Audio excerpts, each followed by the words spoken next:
Shalom, shalom. This is your brother Yashamai from the GMS Atlanta camp. Before I get into this message, let's start off by giving all praises and all glory and all honor to Yahweh, Bahashem, Yahweh Shai, Bahashem Rakakadash. And I want to send double honors to the elders and the apostles of Great Millstone whom will teach well. This message is in regards to someone that is not associated with GMS, someone that is not associated with Great Millstone, but is trying to associate themselves with GMS, by having GMS on his YouTube handle, GMS Somalia. It's come out that this man uh, is calling himself a T-wrist for the Most High, and this, this, we don't condone this. The men of Great Millstone, we do not condone taking it upon ourselves or for anyone to try to take it upon themselves and commit any act of violence against anyone, because that's not our job. And so, when people start talking about this, it's a bad thing, man. And even more so, it's damaging to the cause because here we are trying to wake our people up to who they are, so-called blacks, natives, and Hispanics, and then you have some jackass, dirtying the waters, man. This is a very important movement, well, not a movement. This is a very important awakening into who we are, man. And to have somebody to try to come in and say that they're going to take it upon themselves to do acts against our enemy. We don't condone that, man, because that's not in the scriptures, man. Any man of great millstone or any man that subscribes to the 100% truth from great millstone should know that we're not called to do violence. We're called to wake our people up for the coming of Yahweh by Hashem Yahweh Shai. And so I'm gonna get a couple scriptures here that that talk about that are going to explain why we don't condone violence and why we don't call for violence, okay, against even our oppressor. See, this is Genesis 25 and 23. And the Most High, Yahweh Bahashem Yahweh Shai, said unto her, two nations are in thy womb, and two manner of people shall be separated from thy bowels. And the one people shall be stronger than the other people, and the elder shall serve the younger. See, so from the beginning, we know this is the story about Esau and Jacob, right? Um, from from the beginning, it was the Most High's plan that Esau Edom would be stronger for a while, man. You know, it was the Most High's doing to put this bastard in control. It was the Most High's doing. From here, you go to Genesis 27, and when Esau gets the blessing of the fatness of the earth and says that he will live by the sword, that was the doing of the Most High, man. And this is just one scripture here that shows you that the Most High wanted this bastard to be in control, you know?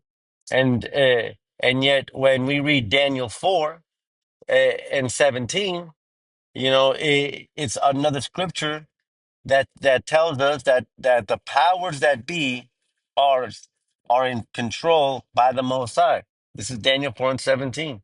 This matter is by the decree of the watchers, and the demand by the word of the holy ones, to the intent that the living may know that the Most High rules in the kingdom of men and gives it to whomsoever he will, and sets up over it the faces of men. So the Most High is the author of this story here, and he sets up the bad guys, he sets up the good guys, then he sets up the supporting cast characters, which can, we can throw that to the heathens, right? The Most High sets up who he wants to be in control, man. And we have to understand is that although it is vexing to be under the thumb of the bases of men. This is all here in the scripture tells us that it's all done by the Most High. We have to understand is that we as the nation of Israel, we went off. And and because we went off, we lost our heritage. And our punishment for going off was to be put underneath the bases of men and other nations throughout different times in history too, right? But the point here is that if we're being punished by our father, if we acknowledge that we're Israelites, then you have to acknowledge that we went off. All right? And then if you acknowledge that we went off, you have to acknowledge and accept the punishment, man. All right? And what's our punishment? Our punishment is being under the thumb of the bases of men. And where does our punishment come from? I just read it to you in Daniel 4 and 17. Our punishment is set up by the Most High, Yahweh Ba'ashem Yahweh Shai. So who are we to buck up against it? You know, it's like a child. You have a child, he does something stupid, you put him on timeout or you take his TV away from him, right? For example. Now, if you walk in and your child is watching TV or he buys a new TV or he sneaks in a TV cord to get power, you're gonna be you're gonna be even more pissed because it's like, hey, what are you doing? You're in trouble. This is your timeout.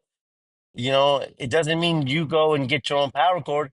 And so I know that you guys can understand this parable here, I guess, yeah, but that's exactly what's happening when these jackasses try to take control or try to take revenge in their own hands. We are still under punishment. And our punishment isn't over until Yahweh Ba'ashem Yahweh Shai comes back. And until then, we have to stay in punishment. We are without our TV, for example, right? Because, and this is the final scripture, I think here that I'm going to go into proving that the Most High sets up people. This is Psalm 75 and 6. For promotion cometh neither from the east, nor from the west, nor from the south.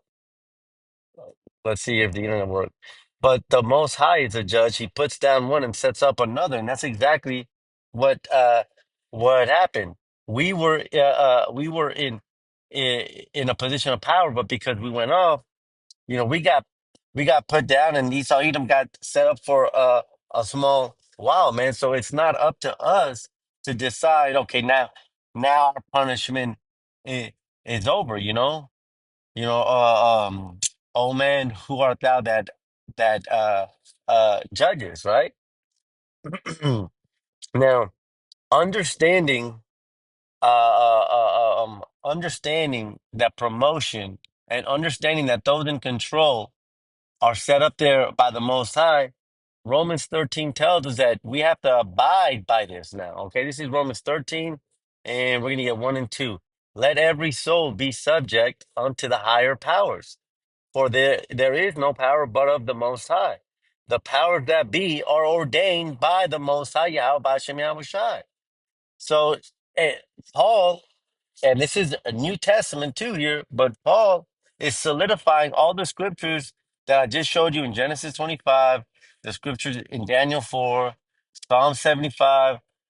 Paul is saying, hey, man, like everything is set up by the Most High. You have to abide by it. Verse 2. You know, whosoever therefore resists the power, resists the ordinance of the Most High, and they that resist shall receive to themselves damnation. See, we're not supposed to try to decide upon ourselves and say, "Oh, well, I think we've had enough." Yahweh Hashem, Yahweh Shai is taking too long for his vengeance.